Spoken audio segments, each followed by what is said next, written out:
नमस्कार, स्वागत है आप सभी का। आप देख रहे हैं R9 टीवी। आपके साथ मैं हूं पंकज रौतेला। कोरोना काल में इलाज हो रहा है कोरोना का। जो लोग कोरोना पॉजिटिव आ रहे हैं, आइसोलेशन में उन्हें रखा जा रहा है। जो उनके संपर्क में आ रहे हैं उन्हें क्वारंटीन किया जा रहा है। लेकिन कोरोना के अलावा जो भी आम या गंभीर बीमारी है, वो लोग कोरोना से भले ना मरे लेकिन इलाज के अभाव में दम तोड़ रहे हैं। बीमारियों का इलाज ना मिलने से ऐसी खबरें आ रही हैं कई जगह से, जहां पर लोगों की मौत हो रही है। सरकार सख्ती से कह रही है कि गंभीर बीमारी वाले मरीजों के इलाज को मना नहीं किया जा सकता, इनकार नहीं कर सकते अस्पताल। लेकिन कोरोना के इस काल में अस्पतालों की मनमानी तमाम जिंदगियों पर भारी पड़ती हुई दिख रही है। आए दिन कहीं ना कहीं से ऐसी तस्वीरें, ऐसी खबरें सामने आ ही जाती हैं, जहां अस्पताल ने भर्ती करने से मना किया, मरीज की मौत हो गई। ऐसे ही कुछ घटनाएं फिर सामने आई हैं, जब सवाल हो रहा है कि आखिर बाकी मरीजों का इलाज कहां होगा, उनके मर्ज की दवा कौन देगा। इसी पर आज चर्चा करेंगे, चर्चा को आगे बढ़ाएंगे। R9 टीवी के editor in chief Amitabh Agnihotri ji, स्वागत है सर आपका। एक मजबूत पैनल भी हमारे साथ जुड़ेगा। लेकिन नोएडा और मेरठ की घटनाओं ने इस दर्द को फिर से उभार दिया है। तस्वीर दिखा रहे हैं आपको रिपोर्ट के जरिए। वो 8 महीने की गर्भवती थी। ये 8-9 में लगी। परिवार गुहार लगाता रहा।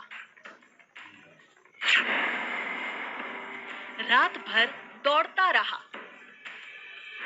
को ये सही लेके थे, ये सही वालों ने बोले कि जाके सेक्टर 30 ले आओ। सेक्टर 30 वाले कहने लगे कि वहाँ ले आओ, क्या नाम है, शारदा में। शारदा के बाद फिर जिम्स ले गए। जिम्स वालों ने मना कर दिया कि हमारे पास कोई बेड खाली नहीं है। फिर घूम करके हम फोर्टिस आए। फोर्टिस वालों ने मना कर दिया। मैक्स में, मैक्स वालों ने भी मना कर दिया कि हमारे पास बेड नहीं है। नहीं मिला इलाज, दम तोड़ दिया आखिरकार। तो कुल मिला के फिर हमारी एम्बुलेंस में डेथ हुई। 5 जून की रात नोएडा में केवल एक गर्भवती महिला ही नहीं मर गई, बल्कि संस्कार मर गए, सरोकार मर गई वो सारी व्यवस्थाएं जो मरीजों की जिंदगी बचाने के लिए लगी हुई थी।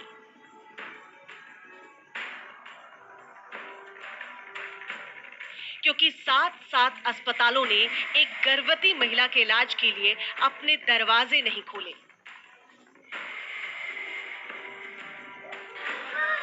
और तो और, जिस अस्पताल में पहले दिन से उस महिला का इलाज चल रहा था, आखिरी समय में उसने भी आंखें दिखा दी। शिवालिक में इसका ट्रीटमेंट चल रहा था, लेकिन शिवालिक वाले ने भी लेने से मना कर दिया था। तमाम लोग शामिल हैं गर्भवती महिला की मौत के इस गुनाह में। और ऐसा ही एक गुनाह मेरठ में भी हुआ। मेरठ के मवाना में एक बेहोश युवक को अस्पताल पहुंचाने के लिए लोगों ने एम्बुलेंस बुलाई, लेकिन एम्बुलेंस चालक आने के बजाय फोन पर बीमारी ही पूछता रहा। और जब आया तो एम्बुलेंस में ही युवक की सांसों ने साथ छोड़ दिया।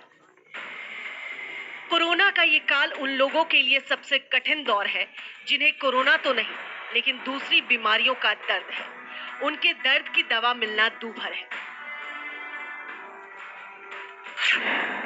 अमूमन सर्दी, खांसी, बुखार, जुकाम के अलावा गर्भवती से लेकर गंभीर परेशानियों के पेशेंट रहते थे।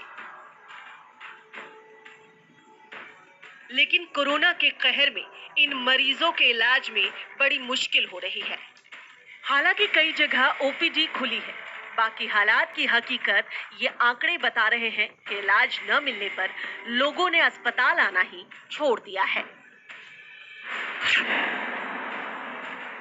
अलीगढ़ मेडिकल कॉलेज में कोरोना से पहले रोजाना करीब 1200 लोग ओपीडी में पहुंचते थे। अभी लगभग 100 लोग रोज ओपीडी में आते हैं। यहाँ अभी केवल बुखार और गला खराब होने की जांच हो रही है। आगरा के एसएन अस्पताल में टेलीमेडिसिन के जरिए ओपीडी चल रही है।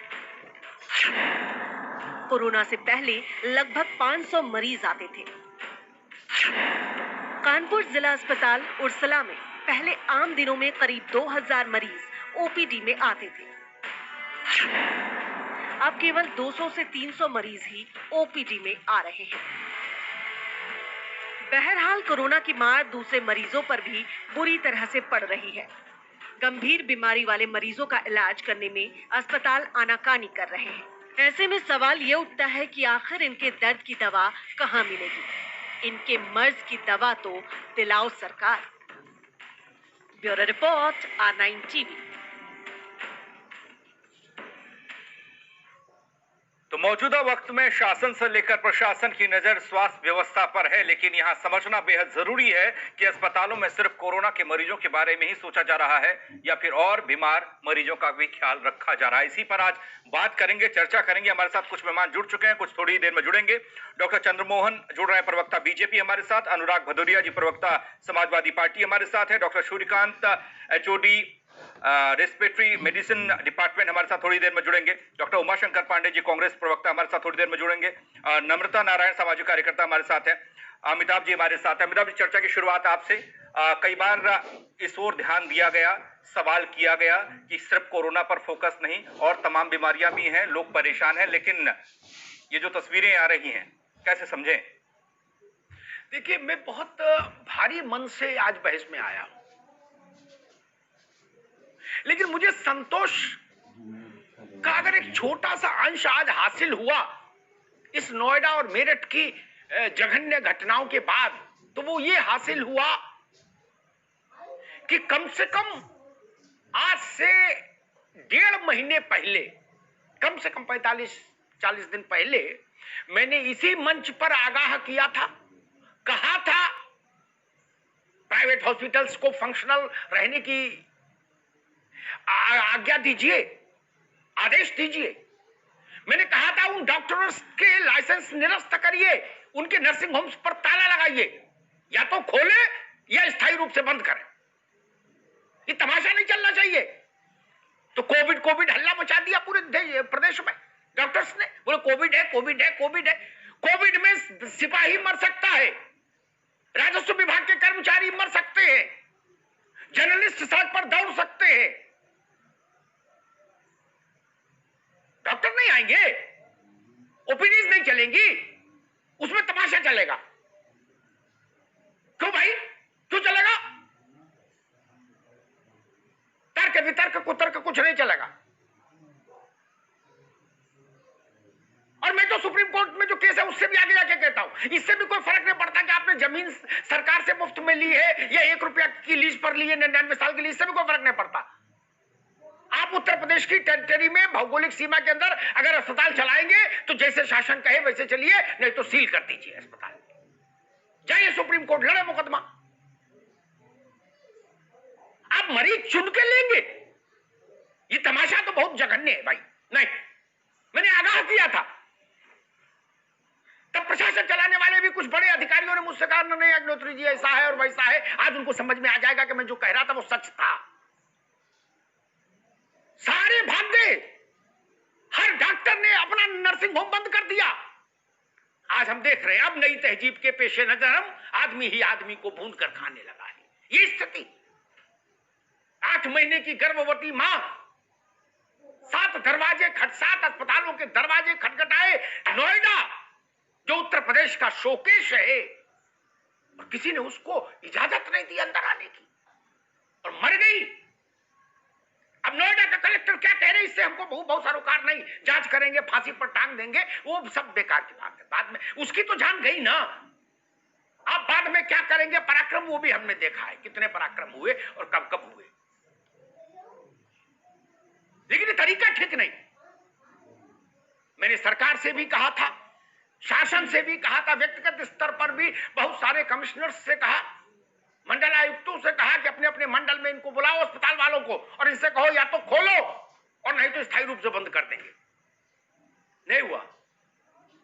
ना तो आप कोविड के इलाज के लिए प्राइवेट हॉस्पिटल्स को राजी कर पाए, ना आप दूसरे इलाजों के लिए राजी कर पाए। ये जो मशीनरी है ये किस ब्रेनस्टॉर्मिंग बैठक में लगी है, मैं ये नहीं समझ पा रहा। जो बात अल्प बुद्धि व्यक्ति को समझ आती है कि अगर कोविड-19 से पहले उर्सला में 2000 से 2200 लोग रोज आते थे ओपीडी में चीखते चिल्लाते, कोरोना आने के बाद वो सब ठीक हो गए। वो कहां गए होंगे, ये तो सोचा किसी ने क्या? कानपुर के सांसद ने नहीं सोचा, विधायक ने नहीं सोचा, कलेक्टर ने नहीं सोचा, कप्तान ने नहीं सोचा, मंडलायुक्त ने नहीं सोचा, एडीजी कानपुर ने नहीं सोचा, किसने सोचा? और यही दशा सब जगह की, सब जगह की। ऐसे ही दृश्य देखने को विवश रहिए, फिर आवश्यकता रही है। कौन सी संवैधानिक मजबूरी थी जो शासन को इस बात से रोकती थी कि वो महामारी एक्ट के तहत ये आदेश जारी नहीं कर सकती? कोई मजबूरी नहीं थी, कानून उसको पूरी ताकत देता था शासन को। एक सामान्य कार्यकारी आदेश, जिसको अंग्रेजी में एग्जीक्यूटिव ऑर्डर बोलते हैं, उससे या तो डॉक्टर्स के नर्सिंग होम और अस्पताल फंक्शनल होते और नहीं तो सील हो जाते, गेट पर ताले पर कपड़ा और कपड़े के ऊपर लाख लग जाती और चाबी जमा होती माल खाने में, गवर्नमेंट के कलेक्ट्रेट में। सारा नशा उतर जाता। ये तो अस्पताल खुलवाने के लिए, नर्सिंग होम खुलवाने के लिए चौराहे पर खड़े होकर मरीज को ले जाते कि भैया आओ, सील तो खुले, दंड से तो बचे। कितने एफआईआर, कितने अस्पतालों के खिलाफ एफआईआर की? किसी के खिलाफ नहीं की। मुश्किल ये है कि जिनके अस्पताल हैं, जिनके बड़े नर्सिंग होम हैं, जो नामी गिरामी डॉक्टर हैं, वो हर सत्ता के नजदीक होते हैं। उनके संपर्क संबंध ऐसे होते हैं। ये वही स्थिति है जो 5 तारानुमा सरकारी, जो 5 तारानुमा निजी स्कूलों के मालिकों की स्थिति है, वही बड़े अस्पताल के मालिकों की स्थिति है। मैं नाम लेके कहना नहीं चाहता, मेरी बात को भाजपा के लोग जरूर गौर से सुने। मैंने ऐसे ऐसे बड़े अस्पताल के मालिक देखे जिनके निजी रूम में, चूंकि वो चेयरमैन हैं, चंद्रमोहन जी सुन ले ध्यान से, उनके चेयरमैन के रूम में उत्तर प्रदेश की हुकूमत बदलने के साथ फोटो बदल जाती है। 5 मुख्यमंत्रियों के साथ तो मैं फोटो देख चुका उनकी। जो हटता है उसका तुरंत ही हटा देते, इधर चुनाव हारा उधर फोटो हटा देते। वो बसपाई भी रह लिए, सपाई भी रह लिया, भाजपाई हैं, अब दीनदयाल उपाध्याय के मानस पुत्र हैं। यही लोग कुंड सब कुछ गुड़ गोबर कर देंगे, ये जान लीजिए।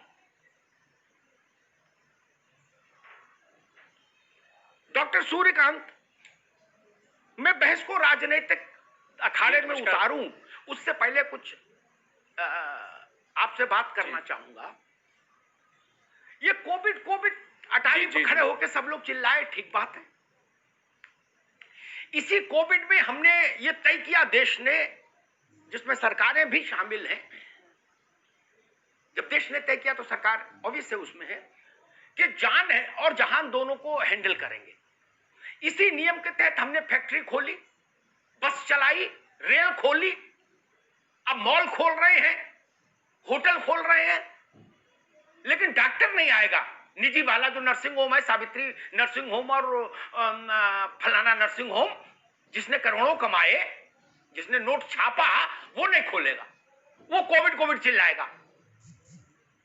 और धर्मशिला और शिलालेख और फलाना जो अस्पताल है, उनके मालिक ढूंढने नहीं मिलेंगे।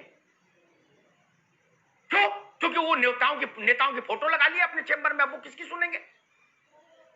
केवल कोविड का डर उन्हीं को है, बाकी किसी को नहीं। बाकी पूरा देश काम पर, अस्पताल काम पर नहीं आएगा।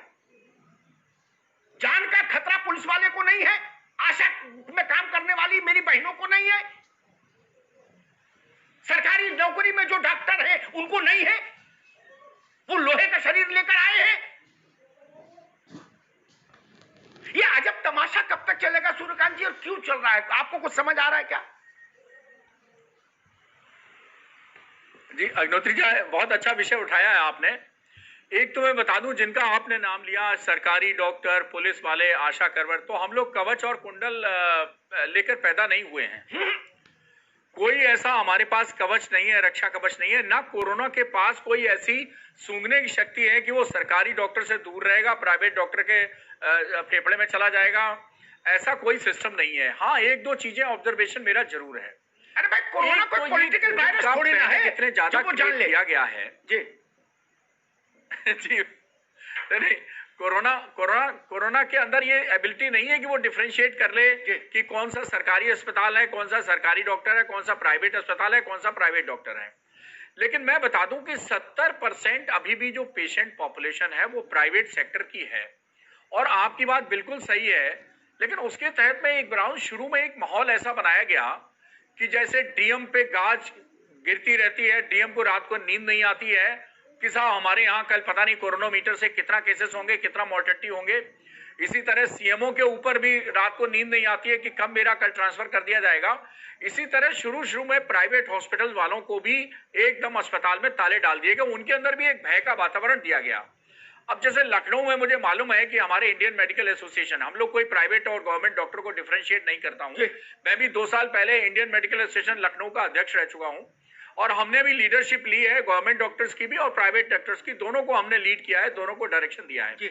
हमारे यहाँ कुछ वॉलंटरली आईएमए के डॉक्टर ने अपने नाम दिए, फोन नंबर दिए कि भाई हम पे टेलीफोन पे, डिजिटल मीडिया से, व्हाट्सएप से और इन सब से राय ले सकते हैं। तो मेरे ख्याल से कहीं ना कहीं संवादहीनता की कमी रही है कि प्राइवेट सेक्टर को भी किस तरह से इन्वॉल्व किया जाए। इसको लेके हमारी, मैं खास तौर पे कहूंगा कि जो मशीनरी है सरकारी, उसने ढंग से इसको टैकल नहीं किया ना। क्या कारण था कि इतने दिनों से अगर वो सेवाएं दे रहे थे तो कोविड के कारण ताला बंद करके चले जाते। मैं बहुत विनम्रता से ये बात कहूंगा, वो भी तब जब मेरे प्रथम परिवार में डॉक्टर्स हैं, फर्स्ट फैमिली, तब भी मैं ये बात कहूंगा, क्योंकि ना काहू से दोस्ती ना काहू से बैर, बोलूंगा जरूर। तब भी मैं ये बात कहूंगा, ये शासन की असफलता है, ये प्रशासन की अकर्मण्यता है, ये दृष्टिहीनता है, ये सोच विहीन शैली है, चिंतन नहीं जानते, चीजों को एंटिसिपेट करने की क्षमता नहीं है। विनय न मानत जलधि जल, गए 3 दिन बीत, बोले राम सकोप तब, भयभीन न होए, भयभीन होए न प्रीत। मुझे बनाइए गौतम बुद्ध नगर का कलेक्टर। 24 घंटे में अगर सारे अस्पताल नहीं खुल जाएं तो इस्तीफा देकर चला जाऊंगा, इस्तीफा देकर चला जाऊंगा। राइट फ्रॉम मैक्स से लेके जितने बड़े बड़े नामी हैं, 7 सितारा, अगर सबके में चेयरमैन बिल्कुल राइट नहीं खड़े मिले गेट पर सुबह 8 बजे अपने अस्पताल के, तो इस्तीफा देकर चला जाऊंगा। बनाइए, लेकिन सुनूंगा फिर किसी की नहीं कि फला साहब मोबाइल पर बात करना चाहते, ढेका साहब, सुनूंगा नहीं, मैं खुलवा सब दूंगा। एक 24 घंटे में हर नर्सिंग होम खुला मिलेगा। चंद्रमोहन जी, डिस्ट्रिक्ट मजिस्ट्रेट को वैसे भी भारत में इतनी पावर है जो दुनिया के कहीं भी नहीं है, और एपिडेमिक एक्ट लागू होने के बाद तो डिस्ट्रिक्ट मजिस्ट्रेट को असीमित अधिकार है। उसके बाद छोटे छोटे अस्पताल नहीं सुन रहे कलेक्टर की। कलेक्टर रिक्वेस्ट कर रहा है कि तुमको मेरी कसम भैया, ये हमारा जानने वाला है, इसे भर्ती कर लो। बोलो करें नहीं करेंगे, हम नहीं खोलेंगे। ये तमाशा हो रहा है प्रदेश में। नहीं अमिताभ जी, मैं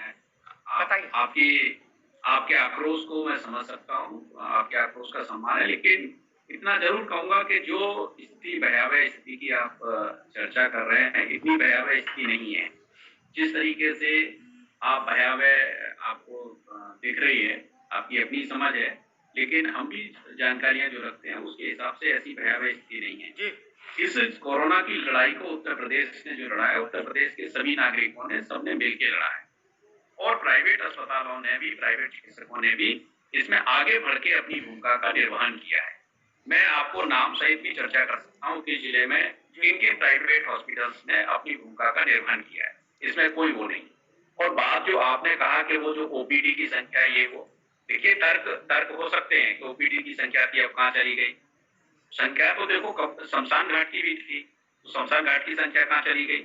ये कोई ऐसे नहीं है कि हम कोई अपने हिसाब से ही चीजों की व्याख्या करें, ये उचित नहीं है। देखिए, हम महामारी के दौर से गुजर रहे हैं और इस दौर में डॉक्टर सूर्यकांत जी यहाँ पर हैं, और इस लड़ाई को उन्होंने बहुत अच्छे से मैं एक अच्छे योद्धा के रूप में लड़ा है। तो गए भी हैं, लखनऊ में भी उन्होंने संभाला, लखनऊ के बाहर भी जहाँ कहीं भी उनकी आवश्यकता हुई वहां पर भी उन्होंने उसको संभाला है। देखिए टेलीफोन के द्वारा वीडियो कॉलिंग के द्वारा लोगों ने मदद ली है। और ऐसा नहीं है, देख आप पूरे प्रशासन को अकारमान्य बता रहे हैं, सब डॉक्टर्स को अकारमान्य बता रहे हैं और सरकार को अकारमान्य बता दिया। ये उचित नहीं है। कल गोवा में माननीय मुख्यमंत्री जी ने अपना स्पेशल विमान गोवा भेजा था कि नहीं भेजा था, गोवा से स्पेशल किट आई है कि नहीं आई है, आप सबको जीरो बता दे रहे हैं। ठीक, आक्रोशित होना ठीक है। आक्रोश के समय पर ये महामारी का दौर है, आक्रोश ये सामान्य परिस्थिति नहीं है कि आप सबको जीरो बता देंगे आप सारी चीजों को। ठीक है। अनुराग भदौरिया, आपने चंद्रमोहन जी को सुना, हमने भी सुना जी। एक बुनियादी सवाल लेके आपके पास आता हूं। बिल्कुल। 60 दिन निजी क्षेत्र के अस्पताल, ओपीडी और जितने भी डी थे वो नर्सिंग होम, मोहल्ले वाले क्लिनिक भी बंद रहे, शटर डाउन। जिसके घर में बीती सो जान रहा है, देखिए सो जान रहा है। ये कैसे हमने मान लिया कि कोविड के समय केवल कोविड का ही इलाज हो सकता है और कोई इलाज नहीं हो सकता। 45 दिन पहले मैंने कहा था अगर किसी जिले में सरकारी और प्राइवेट मिला के 100 अस्पताल है, 50 अस्पताल है, 40 कोविड के लिए रखिए, 10 तो खोलिए, बाकी के लिए 40 हॉस्पिटल डेडिकेटेड कर दीजिए फॉर ओनली कोविड। 10 तो खोलेंगे, ये नहीं खोलेंगे।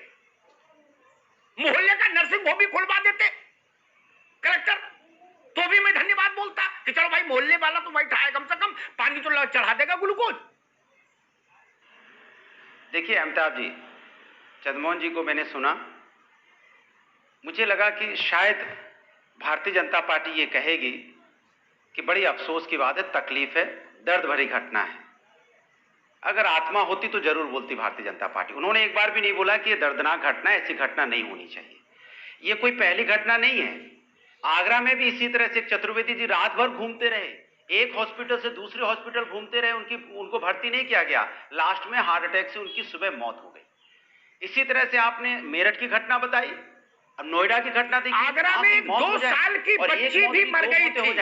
आगरा में 2 साल की बच्ची भी मर गई थी, ऐसे ही किसी अस्पताल ने एडमिट नहीं। आगरा ने, सिर्फ आगरा में नहीं, मैं बता रहा हूँ, ना जाने कितनी घटना हुई, उसी सरकार को हम लोगों ने बताया कि भाई आप जनरल ओपीडी खोल दीजिए। अरे सुन तो लीजिए, अच्छा मैं बोल लूँ फिर बोलना, अरे बोल लूँ भाई, अरे बोल तो लूँ, इसमें कोई बहस नहीं है, बहुत संवेदनशील घटनाएं हैं, इसमें चिल्ला चाटी नहीं होनी चाहिए, इसमें कोई चिल्ला नहीं, बहुत दर्द भरी घटना है। मैं कह रहा हूँ कि सरकार को पहले बोला गया था, अब जनरल, अरे सुन तो लीजिए, अरे गुरुजी सुन लीजिए, गुरुजी इतना आत्मा को मत मारिए भारतीय जनता पार्टी की कि कम से कम एक माँ की मौत हुई है उस पर भी राजनीति करो, मत करो उस पर राजनीति, कहो कि ये गलती हुई है। मैं कह रहा हूं कि जिस तरह की भारतीय जनता पार्टी को पहला बोला गया था कि भाई आप जनरल ओपीडी कम से कम खोल दो, आप जनरल ओपीडी भी नहीं खोली आपने।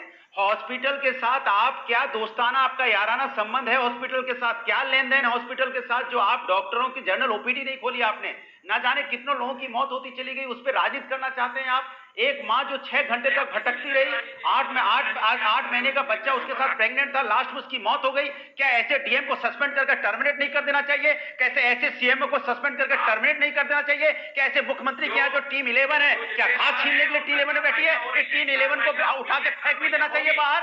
जहाँ पे लोगों की मौत होती है टीम 11 यहाँ पे क्या खाली मीटिंग करने के लिए टीम 11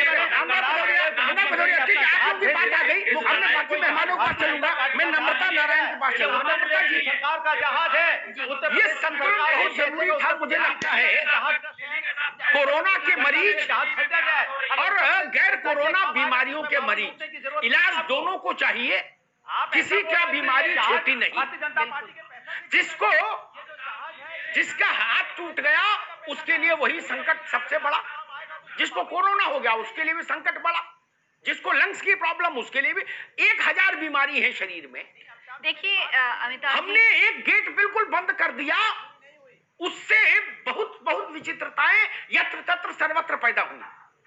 जी जी, ये मुद्दा बहुत बड़ा मुद्दा है। अमिताभ जी, एक तरफ हम कोरोना को लेकर के चिंतित हैं, वहीं दूसरी तरफ हज़ारों बीमारियाँ हैं जिसको लेकर के वो ऐसी नहीं है कि हल्की-फुल्की बीमारियाँ हैं, किसी को बीपी की बीमारी है, किसी को डिप्रेशन है, किसी की किडनी है, किसी को कैंसर है।